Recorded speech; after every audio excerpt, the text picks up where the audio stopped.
Another day, another video. What the heck are those things?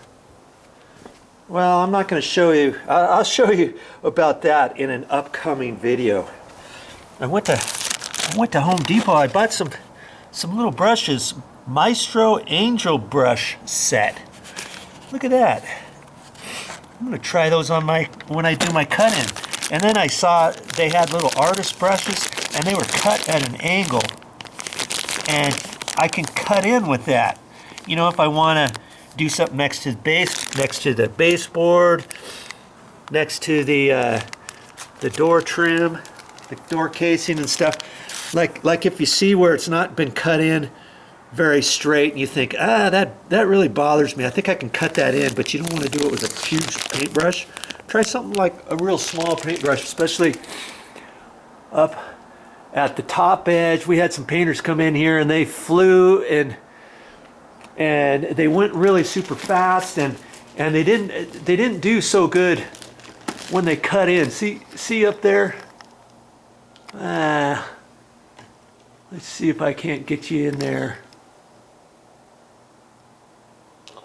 Right there. It looks like they could have done a little bit better job when they cut in the wall up to the ceiling, and I can see it, and I can cut it in by using a little paintbrush like that, or maybe even one like this. There's 3 of them here. This was only like less than $6, I think it was, and this was $3 or $4. Artist brush set. And Momi, she had some little brushes, but you know, I could have used hers. I might not even use these. I'm not quite sure, but I was just wanting to show you at the store. They've got all kinds of good stuff. I bought that stuff at Home Depot. I even found those at Home Depot. I had to look and look and look, and they weren't sure if they had them. I said, "Yeah, you've got to have those. I've seen them everywhere." And that's something really important that you should know about, what these are. What is this anyways? Well, I'll show you that in another video, like I said. But today, oh, it's nice out here too. It's 54 degrees, nice and sunny. I had to get some more caulking, and I'm putting it out here in the sun just to kind of warm it up. And yesterday, after I told you I wasn't going to do any caulking, sure enough, it was still warm enough, and I thought, I'm gonna still go ahead and do some caulking. And I've got one coat on here. Doesn't that look good?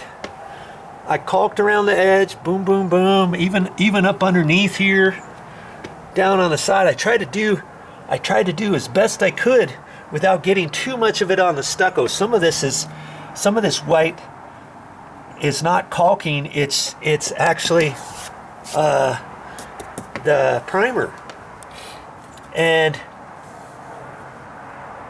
not the caulking. But I tried to do the best I could. I even did caulking up underneath here. I did caulking there, and I ran out of caulking. I had to get some more caulking because I have to do this whole side over here. Boom, boom, boom, boom, boom. And then when I was doing my painting, my primer, when I got down to these bottom steps, I tried to go fast, and I wanted to put the second coat on, and I went too fast, and I didn't wait all the way, and some of the first coat dragged. You can see how it's kind of checked here. Now look at this one here. See how it did, and right. It's right in the corner.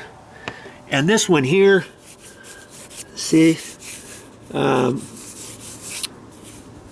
gonna have to fix that. I didn't wait long enough before I tried to put the second coat on. And on this stuff, because of the weather and stuff, once I put it on, I had to put it on and keep moving. I couldn't just put it on and then go back when it was drying and try to touch it up or anything. It wouldn't do it. It would touch up only after it got dry all the way. and it wanted to drag it off. So I thought, you know, should I just leave that and paint over it with my finished paint? And I thought, no, I've still got the paint, and I'm going to go ahead and fix that out. So I'm going to do that first, so that can be drying in between coats, and then I can do this caulking here. And what I wanted to do too is I caulked this. I caulked it pretty good, and I thought, well, should I put another thin little bead of caulking on this? And I think I might, but I'm actually really pleased on how well this did. And the key with that is, you know, there's no way you can put caulking on perfectly every single time. You get a little bit too much on there, and as you start wiping it off, it builds up, and then it starts dragging and goes up higher on your stucco or on your wall and stuff. In order to prevent that, you've got to wipe it, and if you get a little bit too much, you've got to take that and you got to wipe it. You got to get rid of it and wipe it off. And I used one of my caulk tubes. After I got it empty, I just used the bottom of it, and I would just wipe my finger off, wipe my finger off, wipe my finger off.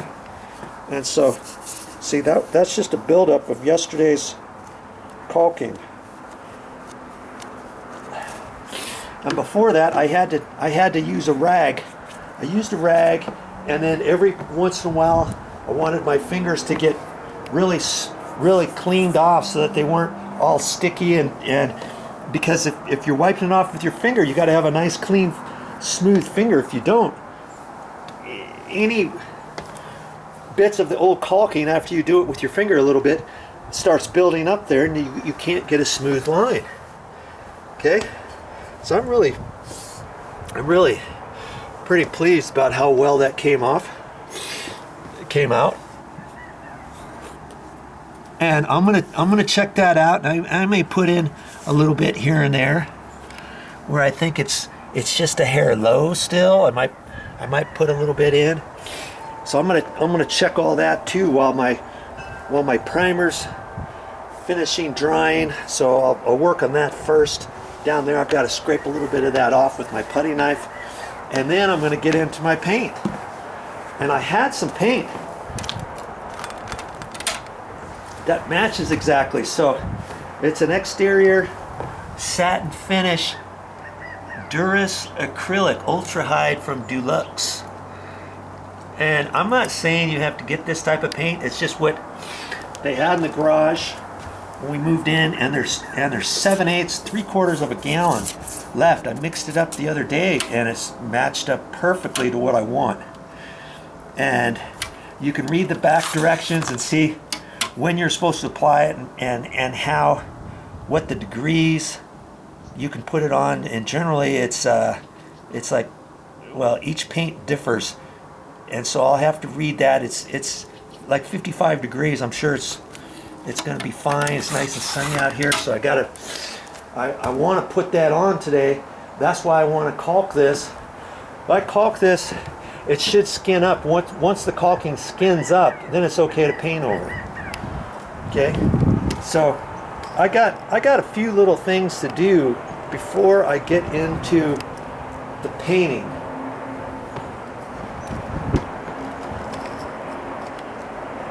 So I guess I'd better get to work. Incidentally, speaking of caulking, I had two 2¼ tubes of that the other day, and I thought, oh, I'm gonna have plenty. I started going, and I didn't have enough. So I'm glad I started the other day, because lots of the areas underneath the stairs were actually fairly deep, but it took me over 1 tube just to do the bottom edges up underneath here. And you know, had I been thinking, should I've gotten extra caulking at the store? Yeah, I guess I should have. But had I've gotten extra caulking, I would have got, you know, maybe an extra tube, thinking, that'll be fine. Well, as it was, I had to run back to the store this morning anyways, and I knew it wasn't going to be hot enough first thing this morning to do any work out here, and I thought I would let it warm up. So I went to the store and got some more caulking, and I ended up getting 4 extra tubes of caulking. I know this time I've got plenty. I've got 2 out here, I've got 2 inside staying warm, and I've got these 2, and I know I got way more than enough. I'm even gonna actually put another coat up underneath this edge, you know, on all of the columns that I did, that I painted under and caulked. And I know I've got way more than enough, and I thought I'm not going to skimp this time. I'll just get 4, and if I have 1 or 2 extra tubes, I might keep 1 in the garage or in storage, and then when I get done with this whole project, I got different things I need to take back to the store, so I can always take certain things back to the store. So don't fret if you don't get enough material the first time. Run back to the store or whatever. You can always take stuff back, okay? My word, look at all this stuff. This is my staging area. This is all the stuff I've been using out there. But speaking of paint, there's one last thing I want to talk about. For paint, here's the stuff that I was trying to get mixed up. And if you find out that the base color, the base number is different, okay, that they don't have this exact stuff, but they can match it with some other, with another paint can. You go to the paint store, and it's just a paint store, okay? And if they have to mix this up, there's no way that this number is going to work, right? And so if they just mix it up, you better ask them first, okay, how much are you going to charge me for a can of this? Because if I go to Home Depot, can of paint is going to be $25 or less per gallon. Okay, don't wait until after they mix it up and have them say it's going to cost you $45 like they were trying to tell me. Okay, check it out first. If it's not like for like and you're not getting it matched exactly, and they have to do it a different way, you know that a regular like Home Depot, Lowe's, Ace, that they're going to have to match it no different than the paint store is going to have to match it, right? With a different paint can and all that kind of stuff. Check with them. Check with the paint store first. Ask them, okay, how much are you going to charge me for that? And paint stores are like car dealerships. No price is the same. They can adjust the price however they want. They can charge you $45 a gallon. They can charge you $25 a gallon. And so you can talk to them first and say, hey, if you can do it for $25, if you can do it for $22, $23 plus tax is another couple bucks, and say, if you can do it for $23, fine. If not, I'm going to go to Home Depot and get it done.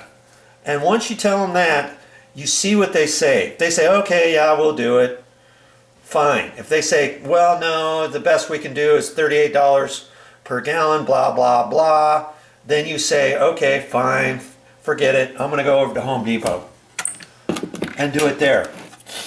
Okay? So there's another tip for you. They can change the prices however they want. And just remember, when you go to a paint store, they might have some cheap paint, and they might have medium grade paint, and they might have expensive paint. So keep that in mind too. They might say, oh, okay, yeah, fine, we'll do it for $22. And then they use the cheapest paint that they have in order to mix it. So, you know, you kind of get what you pay for. Ask a few questions before they mix it up at a paint store. That's my advice. Okay, that's all I got from here. Hope you learned something.